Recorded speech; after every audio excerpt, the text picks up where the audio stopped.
My childhood, my childhood, I don't really remember it, but it was cool, you know.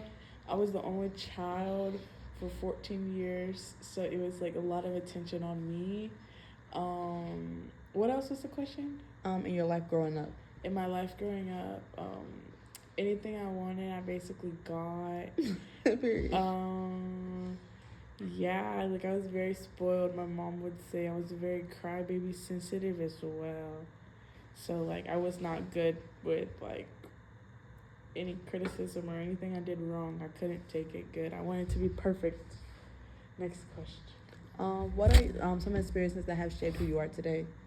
One experience that really has shaped me who I am today is in generalization disappointment. Um, like within myself, but also like within other people's. I really feel like me falling out with people that I really love close, for example, like my friends. I love and care very deeply and passionately. So whenever I lose somebody, it kind of like it feels like me losing a part of myself, but also it teaches me that I'm not really like like I'm my own individuality at the end of the day. So I feel like that has shaped who I am a lot. Yeah. Okay.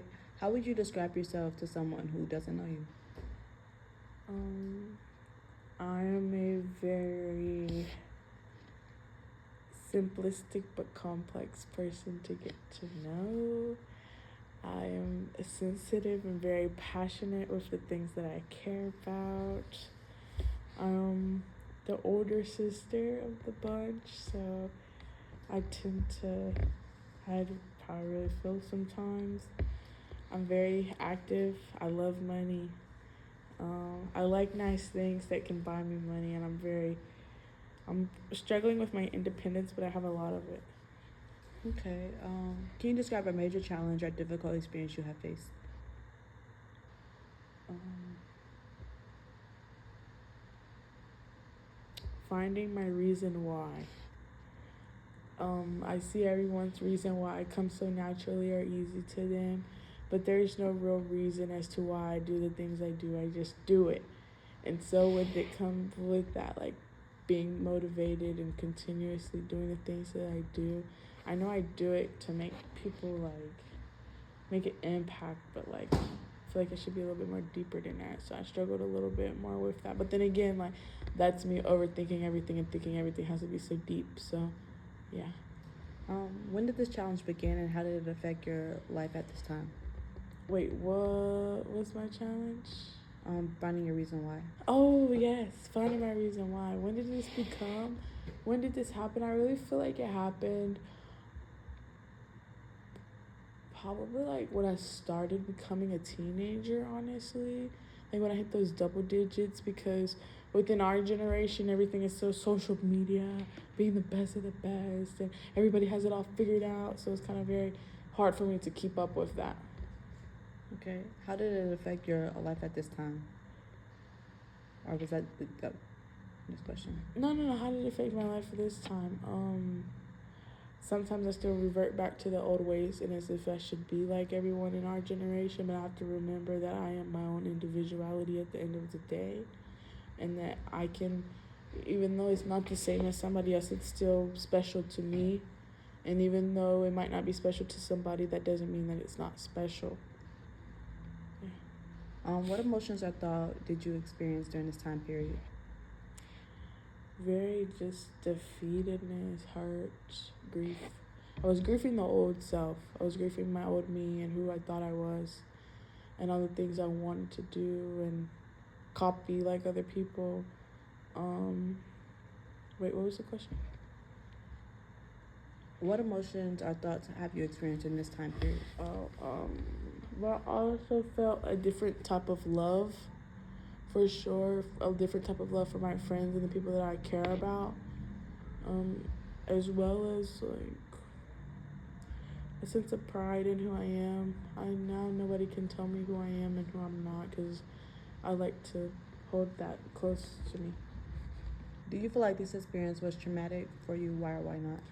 Yes and no, but yes, but also and no, because there's a lot of things that got to that point of me figuring out my why and why it was so hard to figure it out. So like me being compared to other people consistently, I feel like yeah, that's traumatic for me to go through. Um, as well as me not having the best relationship with my mom, making it harder for me to actually find a reason and navigate that by myself. I feel like that was a little bit traumatic. Um, the places I put myself in for validation and that comfort, definitely a little bit trauma, but also like it helped me grow. So it's like it kind of happened for a reason, but that doesn't mean that it's not traumatic. Do you think there's a difference between going through something hard and being traumatized from it? Yeah, kind of, but also no. But I also feel like traumatized is like something that impacts you in a very long run instead of just doing something hard. I mean, like, doing something hard is completing a paper. Like, yeah, that's hard, but I wouldn't necessarily say that's like traumatic. But the things that you do that prohibit you from getting that done, I guess that could be traumatic. But I don't necessarily say they're the same thing, but they definitely fall into close category with each other. How did your body and mind respond to this experience? It panics. It goes into complete fight or flight, but it makes me stop and think about what I'm actually doing, and it makes me to realize that I do have control over everything. But initially, my body panics. It gets frustrated. It kind of goes into overdrive, and I just start losing control. But then eventually I realize that I am in ultimate control, and it helps me calm down and just snap back. Do you still feel the effects of this experience today? Yeah, sometimes because I feel like my reason why isn't the actual reason why, but also reasons can change. But it definitely does fuck with me a little bit because I don't know if if I'm doing the right thing, if I'm not doing the right thing, who I'm doing the right things for, if I'm really doing it for me, if I'm doing it for my childhood self, am I doing it for validation? But also that just comes with me being confident and holding a little bit of pride in the things that I did go through, which I don't. Where are you now in in relation to this experience?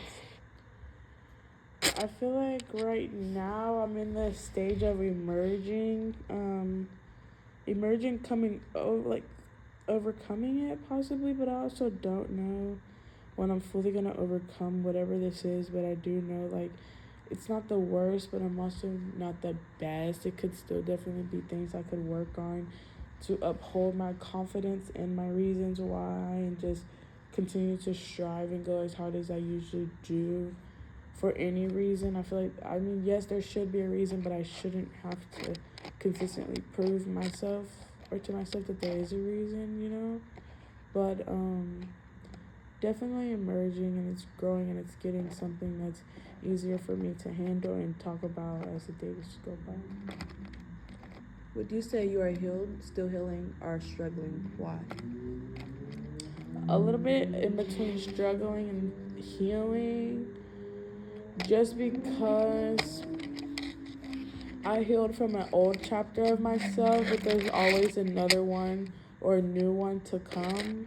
So I do feel healed in other areas of my life, but this area that's new to me, it has opened a new dynamic. Like, yes, I used to struggle with figuring out my reason why, but I figured out a little bit of my reason why, but it's really now just like applying it and being about it.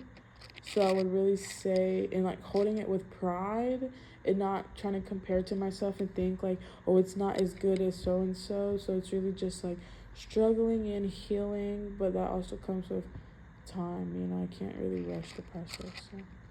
What has helped you move forward or cope?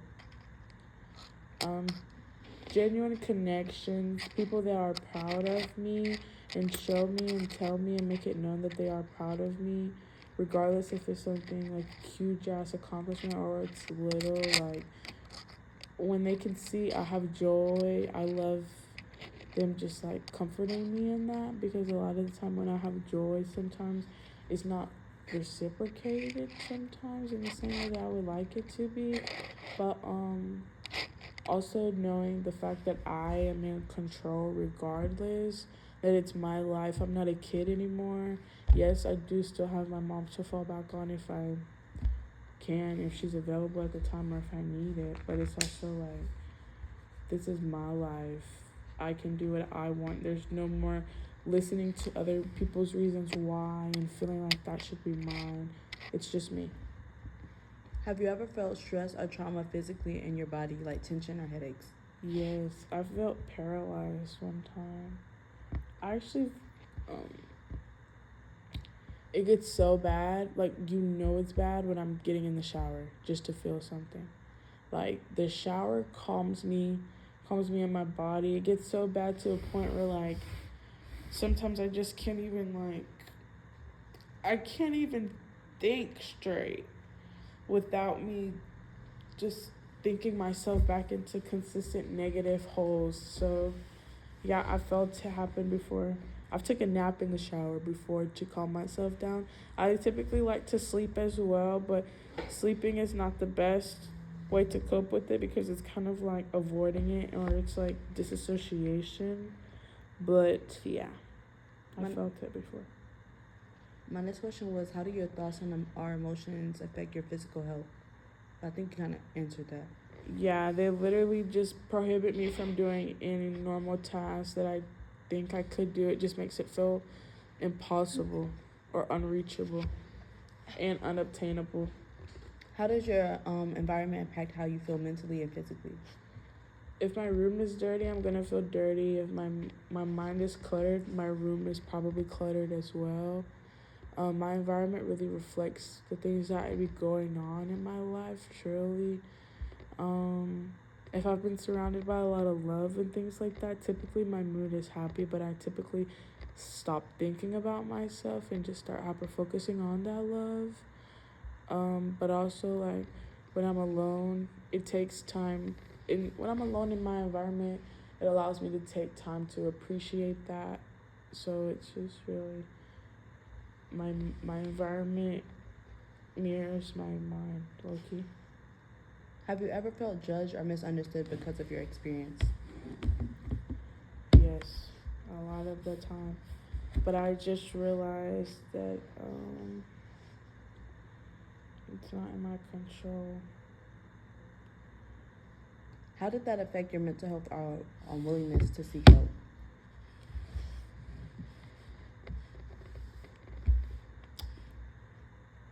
To the people I ask it to, and what I ask, I typically ask things that I know people are capable of accomplishing.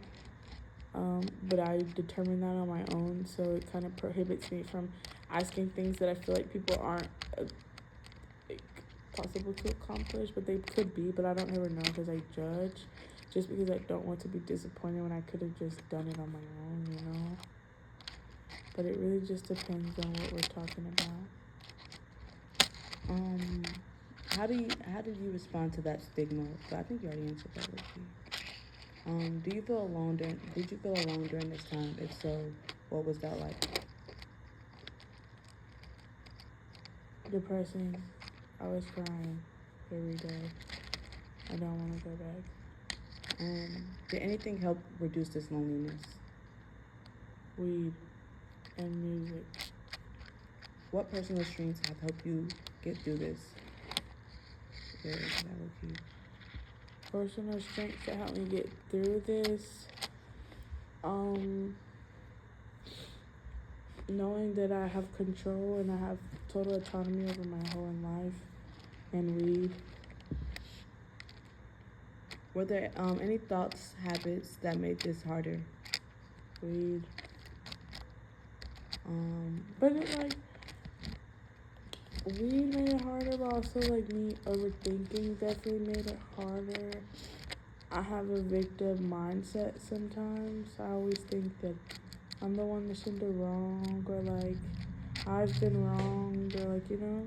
Yeah. So that makes it harder sometimes. How did your family, friends support or not support you?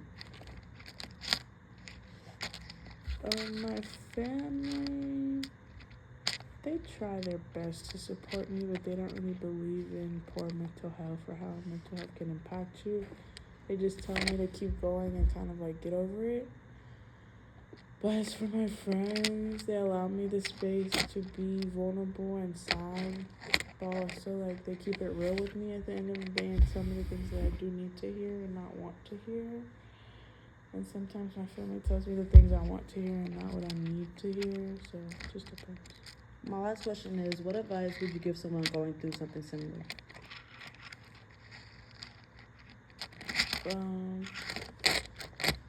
Figure out yourself so nobody can tell you about yourself, and be about that, die about that confidently, because nobody can tell you about you, and that everything is gonna be okay, and that if you really need somebody, that's okay too. To don't feel shameful for needing someone or needing help, because nobody can do it all on their own. Okay. Thank you, Melanie.